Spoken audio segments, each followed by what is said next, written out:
done this tub shower combo where they wanted to come in here and tile this. They took off the backer board, so there used to be some cement board on here, and they took it off because there were a lot of issues going on. The backer board was proud of the sheetrock by probably at least quarter inch or so on both sides all the way up.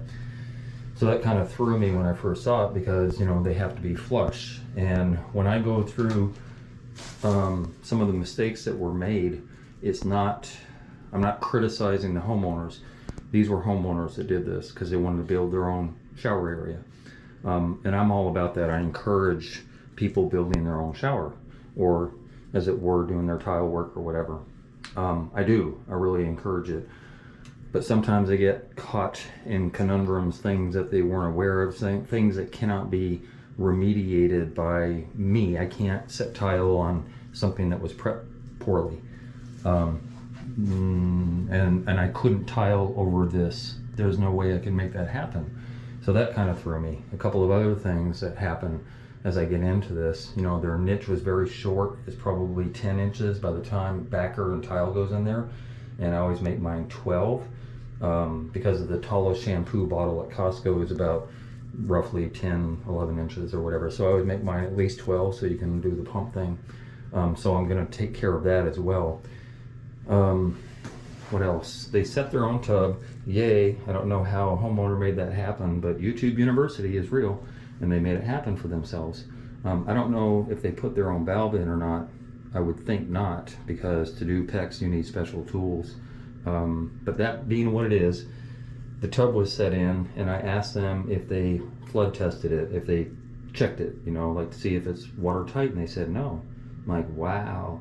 Like, so you don't even know if the drain is going to leak or not because you didn't flood test it. So yeah, I'm going to flood test this tub to make sure it's right. There's a lot of screws that they put in here that are out. They're not flush. That one's a little bit flush. These aren't. There's a lot of screws in here, and it's not necessary.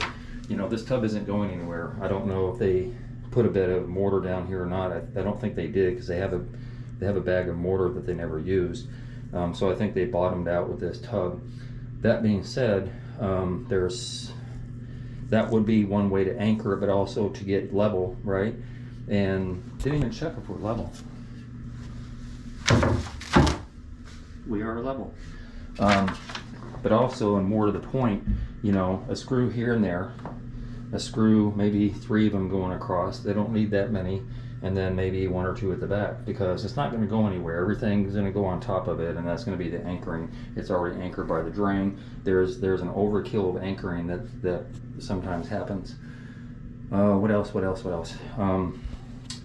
I can't show you because I don't have 3 hands, but there's a mud guard. Don't throw this away. When it comes out of the box with the valve, don't throw this away, and don't throw away the screws, because they couldn't find the screws. So you would put this in here. This would bottom out where the holes are at. You would run the screws in there, and now you know your parameter. So your parameter in this case would barely even work, because by the time they shim this stud out, now you got a tile and thin set. The end tile would be out here.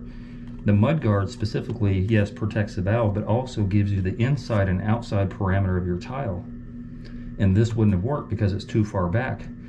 Strike that. It's too far back because of the shims, and I'm going to get into that in a minute. So we don't know. I don't know what I don't know. What I do know is this is going to be bumped out eventually. What else? They anchored it on one side, but not the other. Interesting. This is only too far out. This stud is flush here because, again, with the shimming, and so this wouldn't work. I have to move this 2x4 back in order for it to be, you know, this would be flush with your wallboard. So there's that too. Now we get into the shimming part. So what happened, I don't know what happened, but I'm going to surmise and guess what happened. Normal tub openings are 5 foot with about another 1/2 inch or so of wiggle room. And this one seems to be further than 5 foot for some reason. This stud was shaved, and I don't know I don't know what I don't know. I don't know. There's a lot of stuff I don't know.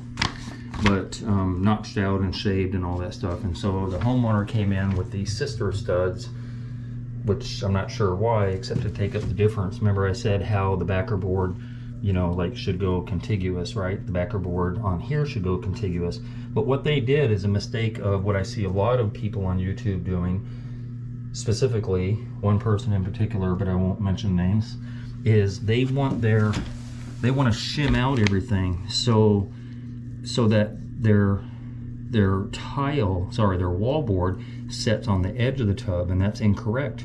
The wallboard should sit on the lip of the tub, not the edge. So they shim things out in order to make that happen. The same as over here, where this wall didn't need to be shimmed out, right? Because we're just trying to remediate something here. They did the same thing. They are trying to have the wallboard stick out and go onto the edge of the tub instead of the lip. All they had to do is put wallboard right on top of here, and it would jet out just maybe 1/8 of an inch or so, and then your tile and your thin set, so that now your tile sits flush on the edge of the tub, not your wallboard. Your wallboard, if it's on the edge of the tub, is going to wick up water, unless you leave a little tiny gap and do caulking, and then you're going to have to re-caulk in a year or 2 or 3 or whatever, and hope for the best that you don't have water wicking up through the bottom of that wallboard. So yeah, the shimming was real. The shimming happened on here by a good 3/4, maybe an inch, all the way around. I got to take all these shims out. All these shims out have to go away. All of them, including here, because look what happened. Your wallboard is flush with the shims, which begets the kick out of the new wallboard, and of course, to say nothing of the tile and all that stuff. So this is not correct in any way, shape, or form. And so they called me to fix all this stuff, and that's what I'm here for. So I'm going to go forward with what I said doing. I'm going to do the flood test on the tub, make sure that doesn't leak, you know, like bump this out the best I can, and shim it if I have to, because my wallboard's going to come out to about here now, and then my tile and my thin set, if I'm lucky, will get over the lip.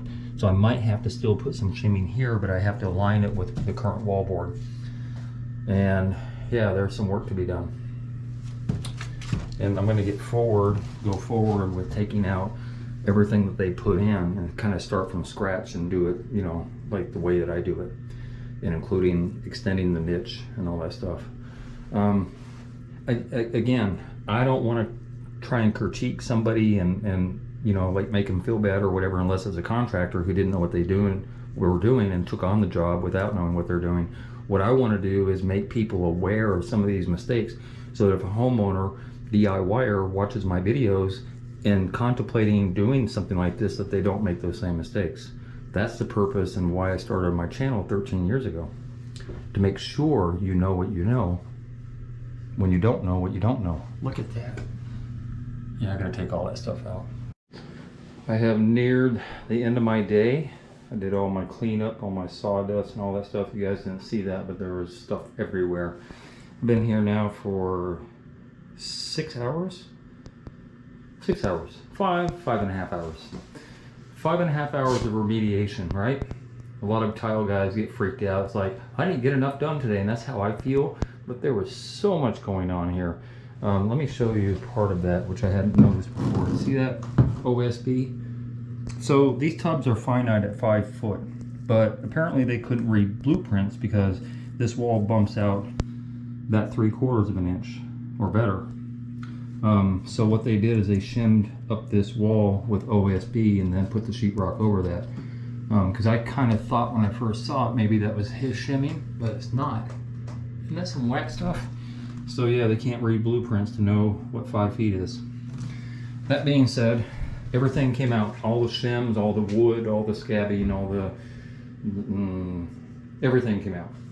Down to the original wood. Then I went forward with doing, you know, like with straight edge this way and that way and all that stuff, and had to remediate all the wonkiness of stuff. Like every wall got touched in some way, including down here at the bottom, because they didn't bring the stud down. Well, anyway, yeah, so there's a cross beam across there, so I have something solid with, you know, my wall board to go up against, since there's kind of a floating area. It's not a large area, but nevertheless, I wanted something in there. Then I scabbed in some 1x along here so I have enough bite when my new wallboard goes in there. What else? Yeah, this is different. So to make up for that 1/2 inch, rather than putting shims in 3/4 inch, the 3/4 inch got banged in back here with a level surface up to that OSB there. And then you see how far back that is? This is a weird wall. This is a very weird wall. Sorry, that one's shaved off. Never mind. Anyway, yeah, it's definitely 3/4, which is there. And then the same about 3/4 along there, but I didn't put anything behind there. I just went ahead and put that in. And again, you know, going diagonally, the wall itself is rather level, and this one's sort of level, but see how it kind of shaves from like 1/4 inch all the way down to an inch. Yeah, very, very funky wall. I don't know how it was built, but it wasn't built well. Even these two don't even match up. The original boards don't match up, you know, but it is what it is, and I scabbed everything out the best I could. Now when I put a straight edge against here, it's flush, except for going up to the top, there's a little bit of a gap. And so this is going to get some construction adhesive. These shims got put in, and I screwed in the bottom one, and then I put some caulking on there and then screwed in that top one. It's 1/4 inch ply, which makes everything flush with that, except the top. That still needs a little bump out, which I'll do when I put my backer board up.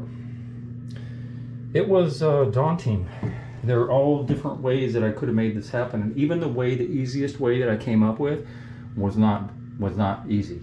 Trust me. This put my thinking cap on, and this is where a lot of time got spent, because this wall was a major malfunction. And then this one had a little bump out, not much, about 1/4 inch, about 1/4 inch all the way up, in order to get all this flush, right? And now all this is flush. So I think these are recessed. I forgot which one. I think this one's recessed back. So this will get also some construction adhesive to bump that out. And then this one, it wasn't too bad at all. I had to reconfigure the valve and all that stuff to make sure that now that I have it anchored correctly and all that stuff. That's what I was getting at earlier on the first part of the video. You see where the mud guard? Now this is my parameter. Now I know definitively that my tile and my thin set will take up that difference, and I'll be flush with the mud guard with my 1/2 inch backer board. You see? I'm not using that. I'm using green board because I'm going to be waterproofing the entirety of the shower. But yeah, now that is nice and, you know, like anchored the best it can. What else can I say? Whew, I had to cut that one out. That was wonky. That was way too far out. That bumped out about that far, so I just cut it out because I don't need it anyway. That's the other part of it. So yeah, 5.5 hours later, it's ready for wallboard. So I'm getting ready to leave, and I'll come back tomorrow and put all the wallboard up and all that stuff. But before I leave, I want to make sure the flood test is done. The stops, and even more cool, they got the opening for the stop, so you can put the screwdriver there, shut the stop off. So I'm assuming that this water is charged, meaning that it's live with water in it. So I just ran down the stops, both hot and cold, and now I can pull off. Cross my fingers that I'm not lying.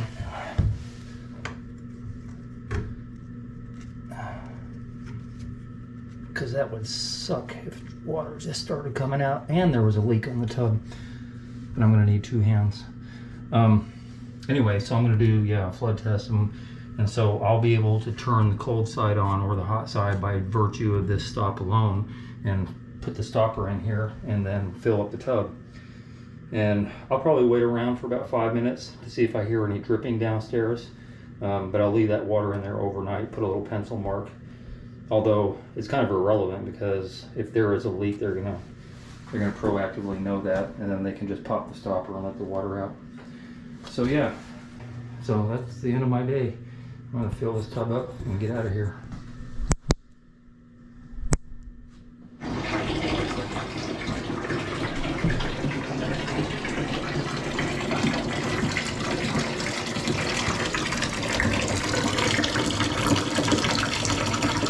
YouTube is a funny place. A lot of my videos, people will chime in the comment section. They're like, you talk too much. Get to the point. I'm like, everything is a point, because if you don't know what you don't know, how are you going to learn? And then other people are like, yeah, keep on talking. I'm learning. So I don't know what people want to know most of the time. And then I'll get extraneous questions because I missed one little thing that they had a question about. All this stuff I'll cover, but then one little question that I didn't cover. So I'm not going to try and go through that rabbit hole and just like answer everybody's questions, but more to the point with this video, homeowners and DIYers. What I showed last time, yesterday, by the time I finished the day, I showed all the wankiness of some of the boards and all the shims that I took out and yada yada yada. I just deal with what I have, and that's about a 1/16 off. That's not bad. And it's all flat. That's not bad at all. I don't want to look up my level there. That's about 1/8 of an inch or so off. That's not bad. I can work with that.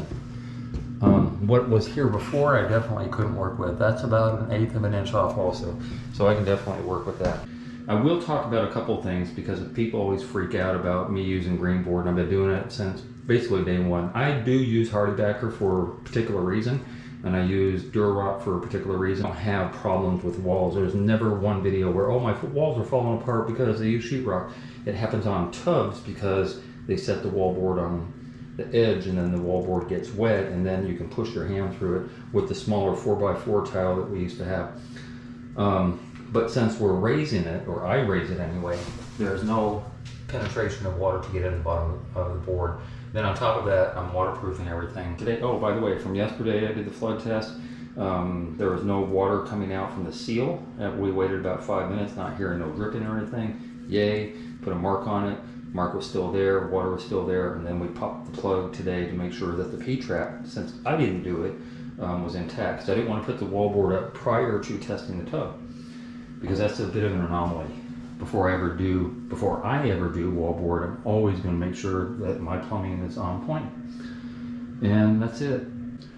All right, since I was last on camera yesterday, no, day before. So day before I was on camera, and yesterday I went ahead and like feathered out everything. I was just remediating this. They asked me to do this as an extra thing, so I did. But I was feathering out all the mud and sanding and all that stuff, and then by the end of the day I got some red guard up there. Yeah, so it's all prepped, it's ready to go, and today is tiling day, so I'm going to do the niche first. I'm going to do the hexagon tile inside of the niche first, and then yeah, I'll move on to the wall tile. And because I have a level tub, I probably won't need a ledger board, but I'm going to do the math just in case to find out where I drop off to the ceiling, so I'll end up with a silver cut.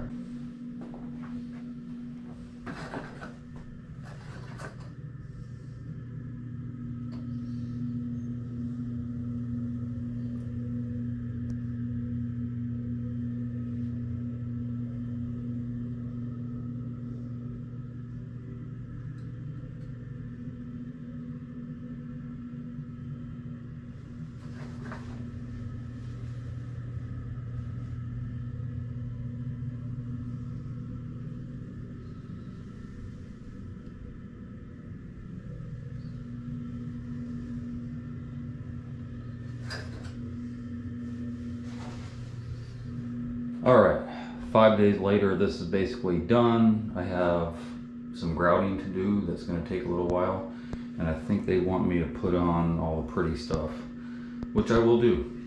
But let me go over, when I first started this, I talked about how prep was very, very important, and how prep done wrong makes it difficult. And I remediated and took care of all the different issues that I possibly could, except one, and I'm going to get to that shortly. The tile that they picked out was supposedly a rectified tile. When I matched two tile up together out of different boxes, they weren't quite, they were like a 1/16 of an inch off. So some of these grout lines are a little larger than others, even though leveling clips were clearly used. Again, even if it says sometimes rectified tile, I think that's it's a selling thing. So a better tile makes the tile guy's job easier, I'm just saying, for whatever it's worth. So we have the Schluter trim on here, and I do this retroactively. I don't put it to the wall. This is for DIYs. I don't put it to the wall, glue it to the wall, and then bring the tile up to it, because walls are never flat and straight and level and plumb and all that stuff. So I always leave a gap, about a 1/2 inch gap inside of here, with no thin set, up to about maybe right here. Yeah, about 1 inch gap or so.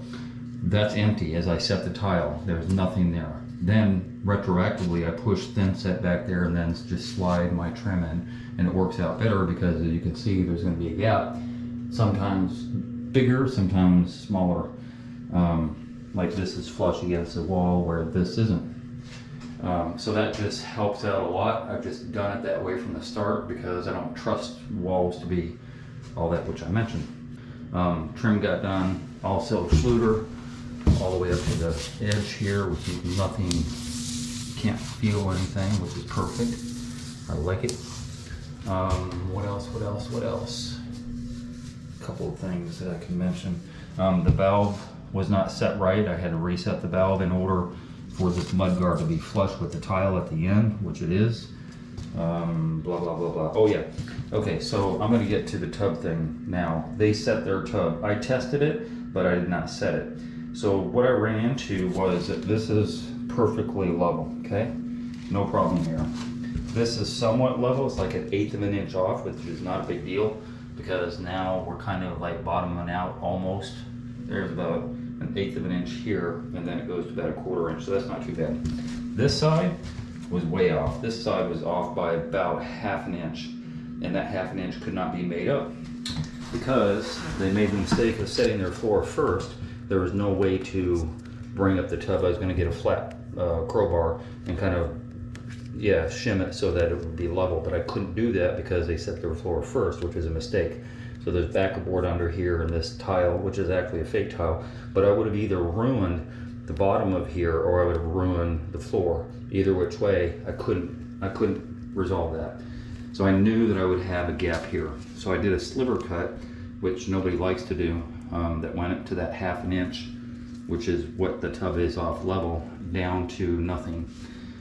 And that's the best I can do because I'm not putting in 1/2 an inch of grout or caulking. That's just not going to happen. So that's the best way to solve that problem. So I always bring tile out at least 4 or 5 inches outside of the tub when I'm doing a tub, because I always see damage with sheetrock outside of the tub. So I always bring my tile out, always. I never make it flush with the edge of the tub. That would be a mistake. And this is the final look. It is complete 6 days later. I'm happy with it. There's a few things that I would have done differently, but you know, at the end of the day, my customer is happy and that's what matters. And you know, like, if somebody got anything out of this, then that's the reason I post videos that I do, specifically to show sometimes the mistakes that are made. The whole purpose was the beginning of the video to show what not to do. And my customer, Andy, great guy. I'm not trying to disparage him or any of the stuff that he did. He tried the best he could, and you know, it worked out.